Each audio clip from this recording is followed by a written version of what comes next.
Assalamualaikum warahmatullahi wabarakatuh. Selamat sore lagi para saudara sekalian yang berada di luar. Pada sore hari ini kami dari Studio Inspirasi Channel kedatangan tamu, yaitu alumni dari Politeknik Negeri Padang. Namanya Pak Edo ya. Iya. Nah, Pak Edo. Pak Edo ini dulunya memang tipis juga di Politeknik Negeri Padang, yang mana pada saat ini mereka banyak menciptakan peluang-peluang kerja untuk para alumni Politeknik sendiri ataupun alumni Undang sendiri. Yang mana patut kita contoh bahwasanya alumni ini tidak hanya mencari kerja, tetapi juga menciptakan peluang kerja supaya berguna untuk alumni lainnya yang ada di luar sana. Sekarang mungkin kita akan bincang-bincang dulu Pak Edo. Pada sore ini mungkin suasana sangat enak juga.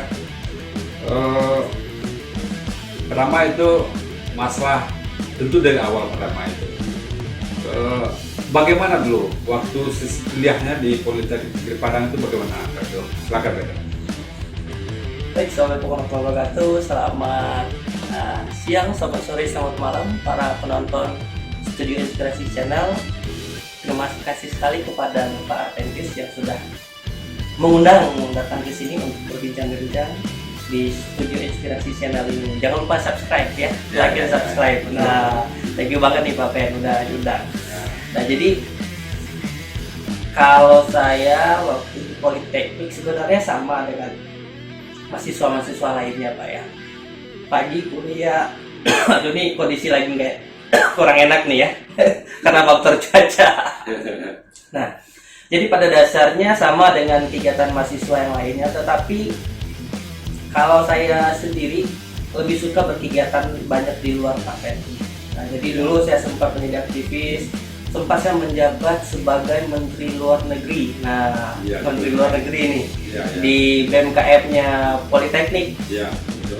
Nah, setelah itu sebelumnya itu selain kegiatan aktivis, saya juga bawa teman-teman untuk kolaborasi. Pada awalnya kita bikin event nih Pak, bikin event. Kita create sebuah event di mana kita melibatkan tidak hanya mahasiswa di Politeknik saja, tetapi mahasiswa di perguruan-perguruan tinggi lainnya. Sempat kita dulu sama teman-teman, kita ada tim dari Batu Sangkar, ada dari Bukit Tinggi, ada dari Damasraya, Kota Padang so far ya, sejauh ini Kota Padang juga ada, dan bahkan yang di luar Sumatera Barat dulu juga ada tim kita. Tuh fokusnya awalnya cerita di event nih, awalnya bikin event iseng-iseng nih, bro yuk kita bikin ini nih, bikin acara nih, nyari-nyari cuan tambahan gitu kan. Maklum nih anak-anak kos dulu perlu asupan uang tambahan nih buat kuliah. Nah, dari itulah kita mulai dari 2015, kita awalnya cuma beberapa orang, eventnya cuma seminar nasional. Awal di sana tuh Pak Pen. Iya, betul.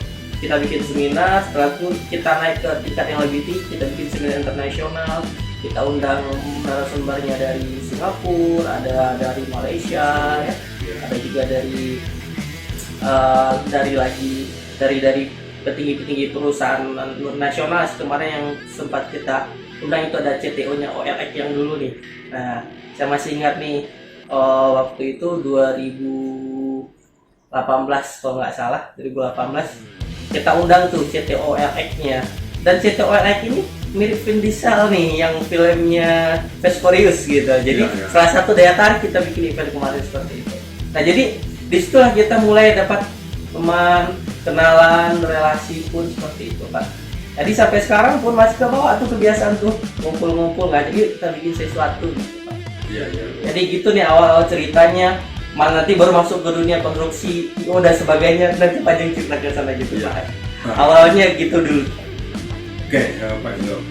Jadi dulunya di Politeknik Negeri Padang, Pak Edo ini adalah di jurusan teknik informatika. Ya, terus jujur ini Pak Edo, apa-apa saja skill yang didapat selama kuliah di Politeknik itu, dan sekarang di setelah di lapangan gimana juga Pak Edo? Ya, baik Pak. Kalau untuk skill sebenarnya kalau untuk Interplan pada saya itu semacam fondasi yang diberikan sama dosennya. Tergantung kepada kita nih. Ini fondasi mau kita bangun rumah berapa tingkat, model seperti apa gitu kan? Modelnya seperti apa, mau bikin kamar mandi berapa, kamar tidur berapa, tergantung kita nih Pak pengembangannya. Jadi so far nggak semua yang kita dapatin di pergula itu nggak akan terimplementasikan, tergantung kita pengembangannya seperti apa. Nah, kalau seandainya dikasih pendalam pemahaman dasar, nah kita tinggal pengembangan. Setelah itu, kalau seandainya kita ilmu dasar udah ada, kita kembangin. Yang penting satu lagi adalah networkingnya. Nah, kita mau salurkan kemana nih? Yang kita dapat atau ide-ide yang akan kita kembangkan, mau kita salurkan kemana? Kita punya ide, kita punya gagasan, tapi nggak ada tempat penyaluran juga nggak ada gunanya sih Pak sebenarnya. Oh iya, betul. Ada lagi? Oh iya, boleh Pak. Yang menarik juga pertanyaan. Saya terkesan juga dengan para pimpinan dari Politeknik Negeri Padang ini. Dulu ada Pak Sendiri, satu lagi Pak apa yang direkturnya? Saya tidak. Iya, sebelum itu. Pak. Iya, berarti ada sebelum Iya, kan. Ya sekarang nih Pak Yon udah AP2 sekarang. Udah 2 periode ini. Jadi saya Pak Idul Zamri. Idul Zamri, Pak Idul Zamri yang orang dari itu. Jadi ini pertanyaan saya, di Politeknik itu kerjasama dengan pihak industri itu berjalan dari dahulu. Jadi dulunya mahasiswa baik magang, setelah magang di industri baik di Batam dimanapun di luar negeri itu saya lihat. Setelah tamat pun nanti mahasiswa itu langsung bekerja di luar negeri tersebut. Nah seperti itu yang saya lihat. Jadi yang dirasakan bagaimana hubungan antara kuliah itu dengan pihak industri nanti yang akan menangkap sebagai alumni tempat kerja kita. Bagaimana Pak yang dulu lihat gitu?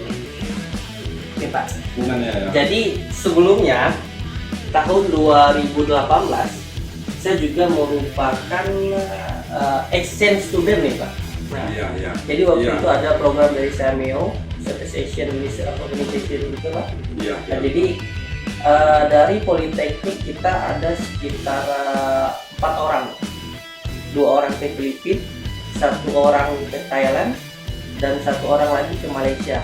Kalau nggak salah itu ada 4 orang, termasuk saya di sana. Iya. Saya dapatnya di Filipina nih.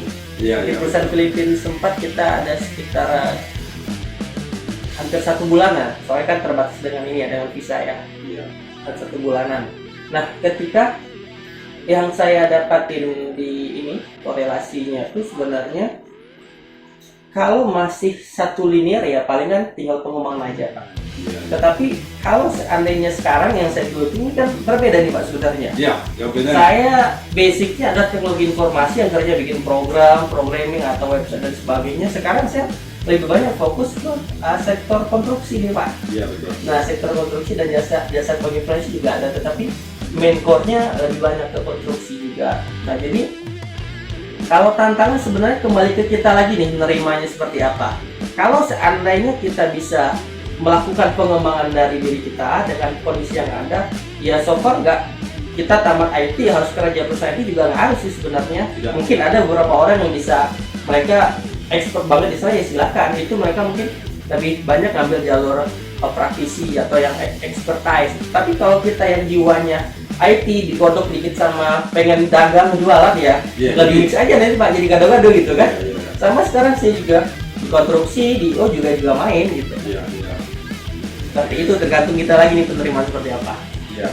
Jadi ini ada tambahannya. Jadi untuk para adik-adik sekalian yang berada di luar, dimanapun Anda kuliah, baik di Politeknik atau universitas, dimanapun ini pentolan seperti ini harus Anda belajar dengan dia. Jadi ada satu lagi Pedro. Ya. Dulu di waktu kuliah itu kan biasanya standar lah kuliah seperti yang biasa orang ini laksanakan.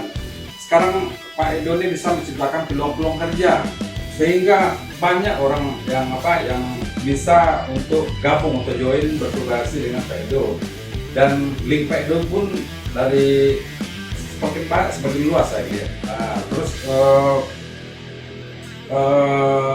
bagaimana tuh cara Bedo? Yang membentuk pribadi atau membentuk seperti itu Bedo? Baik. Pada dasarnya kembali ke personality kita Pak ya. Iya. Bagaimana cara kita menghadapi orang, bagaimana cara kita menerima gagasan baru, bagaimana cara kita bersikap.